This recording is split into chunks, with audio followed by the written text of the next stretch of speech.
ہوا تھا وزیر اعلیٰ سندھ کا, اور انہوں نے ہر قسم کی سپورٹ کی یقین دہانی بھی کرائی تھی اور دعوت بھی دی تھی. میں نے ان کا شکریہ بھی ادا کیا تھا, اور ساتھ میں یہ بھی کہا تھا کہ انشاءاللہ میں خیبر پختونخوا کی جو ہماری یہاں کمیونٹی ہے ان سے ملوں گا, اور ان کے جو مسئلے مسائل ہوں گے تو انشاءاللہ وہ میں پھر آپ کے سامنے رکھوں گا. میرا نام کامران رضی ہے, جیو نیوز سے میرا تعلق ہے. آپ یہ بتائیے گا کہ حکومت کی جانب سے بار بار یہ کہا جا رہا ہے کہ حکومت چاہتی ہے کہ پی ٹی آئی سے ڈائلاگ کرے, تو بحیثیت chief executive of the Khyber Pakhtunkhwa کیا آپ اس سلسلے میں کوئی کردار ادا کر سکتے ہیں؟ آپ سے کوئی رابطہ کیا گیا؟ جیسا کہ آپ سے پہلے جو چیف منسٹر تھے ان کے بارے میں یہ کہا جاتا تھا کہ ان کے جو بیک ڈور ان کے رابطے ہیں وہ بحال ہیں, اور وہ کئی مواقع پر ایسا دیکھنے میں بھی آیا. تو کیا آپ سے کوئی ایسا رابطہ کیا گیا, اور پی ٹی آئی کا کیا موقف ہے جو حکومت جس طرح کہہ رہی ہے کہ پی ٹی آئی کو چاہیے کہ وہ ڈائلاگ کرے؟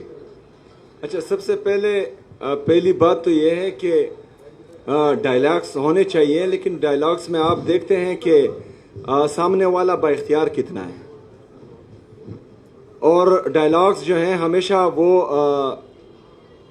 لیول پلینگ فیلڈ پر ہوتے ہیں, ایسے نہیں ہوتے. وہ ہمارے پشتوں میں ایک متل ہے کہ بندی کو اگر آپ جو ہے گھر میں رکھیں اور پھر آپ کہیں کہ آئیں بات چیت کرتے ہیں یا ڈائلاگس کرتے ہیں, تو اس طرح نہیں ہوتا.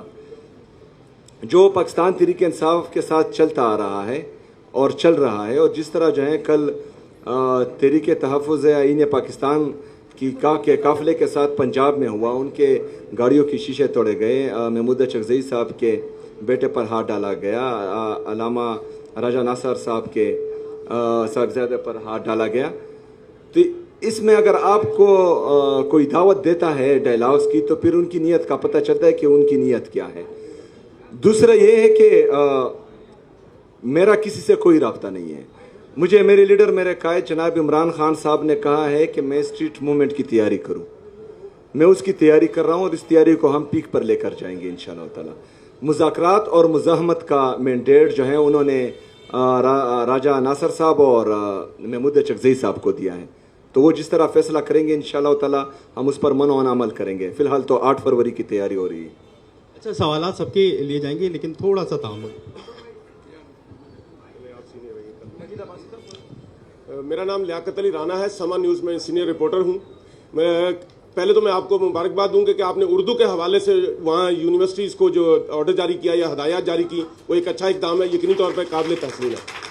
اچھا, دوسرا میرا سوال یہ ہے کہ آپ نے جب سے سی ایم کا عہدہ سنبھالا ہے اب تک عوام کے لیے کون سے فلاحی کام کیے ہیں؟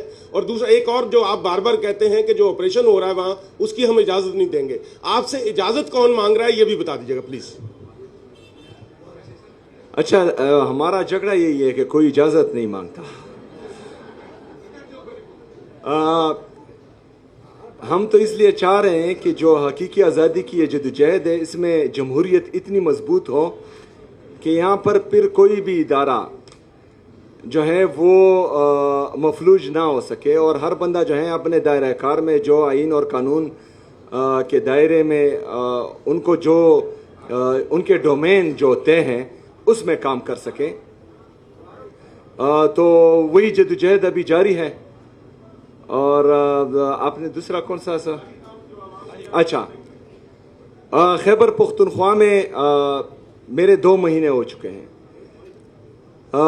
میں یہ بھی چاہتا ہوں کہ صوبہ سندھ جس طرح پاکستان تحریک انصاف اور خیبر پختونخوا کی حکومت صوبہ سندھ کے پانی کے معاملے پر ان کا ساتھ دیا تھا, تو میں چاہتا ہوں کہ ہمارے قبائلی اضلاع 2018 میں خیبر پختونخوا میں مرج ہوئے تھے ایڈمنسٹریٹیولی, انتظامی طور پر, لیکن فائنینشلی طور پر ان کو ابھی تک مرج نہیں کیا گیا. این ایف سی میں جو ہمارا شیئر بنتا ہے 60 لاکھ کی آبادی کی تناسب سے, وہاں کی غربت کی تناسب سے, وہاں کے جو انورس ڈینسٹی پاپولیشن ہے اس کے حوالے سے جو تمام این ایف سی کے انڈیکیٹرز ہیں, تو اس میں ہمارا بہت بڑا حصہ بھی بنتا ہے جو ہمیں نہیں دیا جا رہا. تو صوبہ سندھ کی حکومت نے یقین دہانی تو کرائی ہے کہ ہم آپ کا ساتھ دیں.